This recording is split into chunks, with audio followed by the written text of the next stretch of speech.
பல்வேறு கட்ட ஆலோசனைகளை தொடர்ந்து கோபிச்செட்டிப்பாளையம் எம்எல்ஏ பதவியை ராஜினாமா செய்திருக்கிறார் செங்கோட்டையன் அவர்கள். இது தொடர்பான கருத்துக்களை நம்முடன் பகிர்ந்து கொள்வதற்காக மூத்த பத்திரிகையாளர் கோலாகல சீனிவாசன் இணைந்திருக்கிறார். வணக்கம் சார். வணக்கம். தாவேகாவில் இணைகிறாரா என்ற கேள்விக்கு செங்கோட்டையன் பொறுத்திருங்கள் இன்று ஒரு நாள் என்று கூறியிருக்கிறார். அதை எப்படி பார்க்கிறீங்க சார்? தாவேகால ஜாயின் பண்றதுக்கு வாய்ப்புகள் நிறைய இருக்கு. வேற ஆப்ஷன்ஸ் இல்லைங்க. அவரை திரும்ப அதிமுக கூட்டணிக்குள்ள போக முடியாது, அதிமுக போக முடியாது. ஏன்னா அதிமுக வெளியேற்றப்பட்டவர். சரி, டிஎம்கே கூட்டணிக்கு போகலாம்னா எடப்பாடி பழனிசாமி அவரை டிஎம்கே பி டீம்னு சொன்னது உறுதியாகிவிடும், அது உண்மைன்னு ஆகிடும். அப்போ அவருக்கு இருக்கிற ஆப்ஷன் என்ன? தாவேகா பக்கம்தான் போயாகணும். ஆனா எந்த வடிவத்துல அவர் போய் சேர போகிறார், அதுதான் நம்ம யோசிக்கிறோம். ஒண்ணு தாவேகாலேயே அவர் போய் இணைவாரா, இல்லாட்டி அவர் தனியா ஒரு கட்சி ஆரம்பிச்சு தாவேகாவுடன் கூட்டணி வைப்பாரா அப்படின்னு ஒரு கேள்வி இருக்கு. இப்ப இருக்கிற இருப்ப பார்த்தால் ஓபிஎஸ் இது வரைக்கும் ஒரு குழுன்னு ஒன்று நடத்திட்டு இருந்தாரு, அதை கழகம்னு மாத்த போறோம்னு சொல்லியிருக்காரு. ஸோ ஒருவேளை ஓபிஎஸ் கட்சின்னு ஒன்று தனியா ஆரம்பிச்சு தாவேகாவுடன் கூட்டணியில் இணைவார். அதே நேரத்தில் செங்கோட்டையன் தாவேகாவிலேயே இணைவார் அப்படின்னு நான் நினைக்கிறேன். அவ்வளவுதான். மற்றபடி இப்படி சேர்றதுனால தாவேகாவுக்கு ஒரு பெரிய நியூ அடிஷன் ஒன்று கிடையாது. அதாவது ஓபிஎஸும் செங்கோட்டையனும் சேர்றதுனாலயே அது ஒரு பெரிய வெயிட்டேஜையும் அதனால மிகப்பெரிய லாபத்தையும் தாவேகாவுக்கு கொண்டு சேர்த்து விடாது. ஆனால் பெர்செப்ஷன் அப்படிங்கிற லெவல்ல தாவேகாவுக்கு ஒரு நன்மை உண்டு. என்னன்னா, இரண்டு மிக முக்கியமான இடைநிலை சாதிகளை சேர்ந்த ரெண்டு முக்கியமான பிரமுகர்கள் இவருடைய கட்சியில் இருக்கிறார்கள் அப்படின்னு அவங்க சொல்லிக்க முடியும். ஸோ ஒரு சோசியல் இன்ஜினியரிங்க்கு இவங்க ரெண்டு பேரும் பயன்படுவாங்க. மற்றபடி களத்துல ஒரு பெரிய ஆடட் அட்வான்டேஜ் அப்படின்னு ஒன்றும் தாவேகாவுக்கு ஏற்பட்டுறாங்க. சார், அதே போல திமுகவை சேர்ந்த அமைச்சர் சேகர் பாபுவை செங்கோட்டையன் சந்தித்திருக்கார் என்ற ஒரு தகவல் வெளியாயிருக்கு. அதை பற்றி உங்கள் கருத்துக்கள் என்ன சார்? அந்த கூட்டணியில் அவர் இணைவாரா? சேகர் பாபு ஏற்கனவே ஒரு காலத்துல அதிமுக இருந்தவர் தானே சார். ரெண்டு முன்னாள் அதிமுக சந்தித்துக் கொண்டிருக்கிறார்கள், அவ்வளவுதான். இன்னொன்னு, ஒருவேளை டிஎம்கேல அவர் சேர்ந்துட்டாரு அப்படின்னா கொஞ்ச நஞ்ச இருக்கக்கூடிய செங்கோட்டையின் எதிர்காலம் காணாமலே போயிடும். ஏன் இதை சொல்றேன் அப்படின்னா, அவரை திமுகவின் பி டீம்னு எடப்பாடி பழனிசாமி சொன்னார். சொன்னப்போ மறுத்து இருக்கிறார். இப்போ பி டீம்னு சொன்னதையே மறுத்த செங்கோட்டையன் கடைசியில் அந்த டீம்லயே போய் சேர்ந்தார்னா அப்படின்னா எடப்பாடியினுடைய சந்தேகம் சரின்னு ஆயிடுதுல.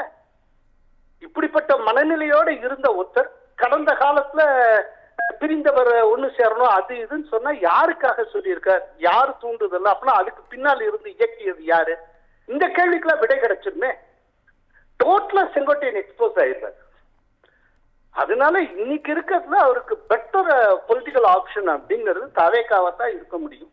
அது தாண்டி டிஎம்கே அப்படின்னு ஒரு முடிவு எடுத்தாருன்னா எடப்பாடி செங்கோட்டையன் தொடர்பாகவும் ஓபிஎஸ் தொடர்பாகவும் சொன்ன அத்தனையுமே உண்மை என்று ஆகிடும்.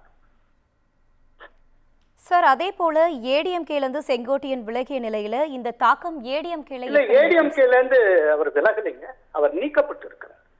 எப்போதுமே நம்ம மீடியால நீக்கப்பட்டதுக்கும் பிரிதல்ங்கிறதுக்கும் நிறைய வித்தியாசம் தெரியாமலே பேசிட்டு இருக்கோம். அவர் ஏடிஎம்கேல நீக்கப்பட்டார், அவரா விலகல. அவர் நீக்கப்பட்டு இருக்கிறார். ஸோ அதிமுகவிலிருந்து நீக்கப்பட்டவர். இப்போ அந்த நீக்கத்தினால பெரிய ஒரு லாபம் அது இதுன்னு எதுவுமே இருக்குன்னு எனக்கு தோணல. எனக்கு அங்க இருக்க கலை யதார்த்தம் தெரியும். அந்த கோபிச்செட்டிப்பாளையத்திலே தனிப்பட்ட முறையில் அவருக்கு பெரிய செல்வாக்குன்னு ஒண்ணு கிடையாது. அவர் இன்னைக்கு வரைக்கும் இரட்டை இலை சின்னத்துல அதிமுக வேட்பாளராக நின்று அதனால ஜெயித்து கொண்டே வந்தார்.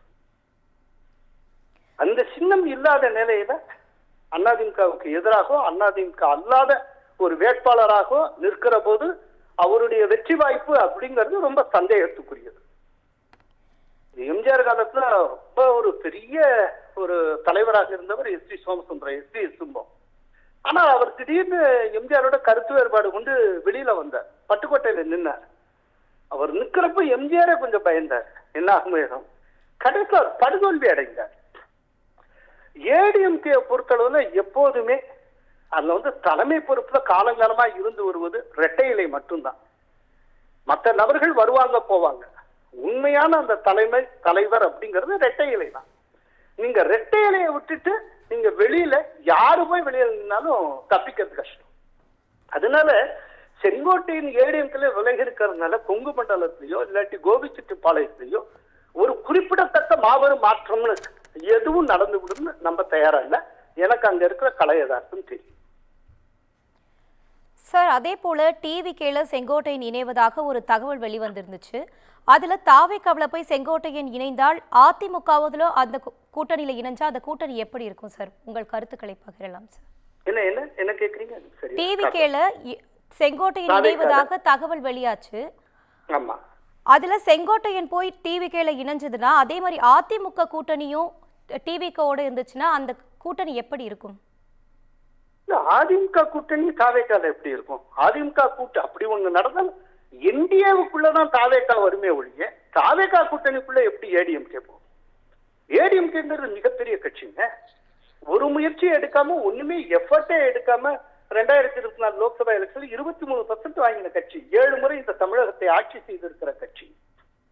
அதனால தாவேக்கா ஒருவேளை என்டிஏவுக்குள்ள வந்தால் எப்படி இருக்கும் அப்படின்னு நீங்க கேட்கலாம். ஆனால் அவங்க ஆல்ரெடி தீர்மானமே நிறைவேற்றி இருக்காங்க. முதல்வர் வேட்பாளர் விஜய் தான் அப்படின்னு. அதே போல விஜயனுடைய தலைமையில தான் கூட்டணி. நீங்க என்டிஏவுக்குள்ள வந்தீங்கன்னா தமிழக என்டிஏவுடைய தலைவர் அப்படிங்கிறது எடப்பாடி தான். அப்படின்னா எடப்பாடியுடைய தலைமையை நீங்க ஏற்றுக்கொண்டுதான் ஆகணும். அதனால அப்படி வர்றதுக்கான வாய்ப்பு இல்லைன்னு நினைக்கிறேன். அந்த தீர்மானம் நிறைவேற்றப்பட்டதுக்கு பின்னால் அதற்கான வாய்ப்புகள் அடிபட்டு விட்டன. அதற்கான எந்த வாய்ப்பும் இல்லைன்னு நான் நினைக்கிறேன். சார், அதே போல செங்கோட்டையனுக்கு கோபிச்செட்டிப்பாளையம்ல ஆதரவாளர்கள் அதிகமாக இருக்காங்க. இவர் போய் எந்த கட்சியில இணைறாரோ அவருடைய ஆதரவாளர்களோ அதே கட்சியை பின்தொடர்வார்களா? அதை எப்படி பாக்குறீங்க சார்? கோபிச்செட்டிப்பாளையத்துல ஆதரவாளர்கள் அதிகம் இருக்காங்கன்னு உங்களுக்கு யாருங்க சொன்னா? யார் சொன்னா? செங்கோட்டையன் கட்சியிலிருந்து நீக்கப்பட்டப்போ கோபிச்செட்டிப்பாளையத்துல இருந்த அதிமுக நிர்வாகிகள் அத்தனை பேரை இனிப்பு வழங்கி கொண்டாடினார்கள். அது உங்களுக்கு தெரியுமா? அதனால்தான் சொல்றேன், செங்கோட்டையனுக்கு நீங்க நினைக்கிற மாதிரி பெரிய செல்வாக்குலாம் ஒண்ணுமே கிடையாதுன்ட்டு. இன்னும் சொல்ற ஒரு தகவல், இப்போ எடப்பாடி பழனிசாமி அவர்கள் தன்னுடைய முதல் கட்ட பிரச்சார சுற்றுப்பயணத்தை நிறைவு செஞ்சுட்டாரு. 2ஆம் கட்ட சுற்றுப்பயணத்தை அவர் வர்ற 30ஆம் தேதி தொடங்குறாரு. எங்க தெரியுமா தொடங்குறாரு? வேணும்னே கோபிச்செட்டிப்பாளையத்துல இருந்து தொடங்குகிறார். அதாவது நீங்க எதை செங்கோட்டையன் கோட்டைங்கிற மாதிரிலாம் சித்தரிச்சு ஒரு பில்டப் கொடுத்துட்டு இருக்கீங்களோ அந்த இடத்துல இருந்து எடப்பாடி பழனிசாமி தன்னுடைய 2ஆம் கட்ட பயணத்தை தொடங்குகிறார். கரெக்டா அவர் 30ஆம் தேதி எங்க தொடங்குறாரோ அந்த டயத்துல செங்கோட்டையன் ஒரு முக்கியமான முடிவு எடுக்க போறேன், தாவேக்கால சேர போறேன் அப்படிங்கிறாரு. நான் கேட்கிறேன், அது அவருடைய கோட்டை அப்படின்னா எடப்பாடி பழனிசாமி வர்ற அன்னைக்கு தன்னுடைய சொந்த கெப்பாசிட்டியில அவருக்கு எதிராக நானும் ஒரு கூட்டம் நடத்துறேன், யாருக்கு கூட்டம் வருது பார்ப்போம்னு அவர் சவால் விட்டுருக்கணும். ஏன் அதுக்குள்ள திடீர்னு தாவேக்கால போய் ஜாயின் பண்ணணும்னு பாக்குறாரு? ஒருவேளை 30ஆம் தேதி தாவேக்கா சார்பில் அவர் ஜாயின் பண்ணதுக்கு அப்புறம் ஒரு போட்டி கூட்டம் கூட அரேஞ்ச் பண்ணலாம். தாவேக்கா சார்பில் கூடின கூட்டத்தை தன்னுடைய கூட்டம்னு அவர் மாற்றி சொல்வதற்கு நிறைய வாய்ப்பு இருக்கு. கூட்டத்திலேயே சேராம அவர் தன்னுடைய தனி பலத்தை காட்டணும்ல. 30ஆம் தேதி என்ற சொந்த கெப்பாசிட்டியில எடப்பாடி பழனிசாமி எங்க பண்றாரோ அதே ஏரியால அந்த பகுதியில இன்னொரு இடத்துல நானும் போட்டி கூட்டம் நடத்துறேன், அதிமுக அத்தனை பேரும் யாரு பக்கம் வர்றாங்க பாப்போம் அப்படின்னு அவர் சொல்லணும்ல. சொல்லியிருக்காரா? அதனால நீங்க கற்பனை பண்ற மாதிரி மாபெரும் ஆதரவாளர்கள், பெரும் ஆதரவு, கொங்கு மண்டலமே அதிர்கிறது, இதெல்லாம் மீடியாவுக்கு சொல்றதுக்கு நல்லா இருக்கும். எதுவும் கலை யதார்த்தத்தோடு ஒத்து போகாதவை, யதார்த்தத்துக்கு முரணானவை. அப்படிலாம் எதுவும் கிடையாது. இணைப்பில் உங்கள் கருத்துக்களை பகிர்ந்தமைக்கு நன்றி சார். நன்றி. நன்றி. நன்றி.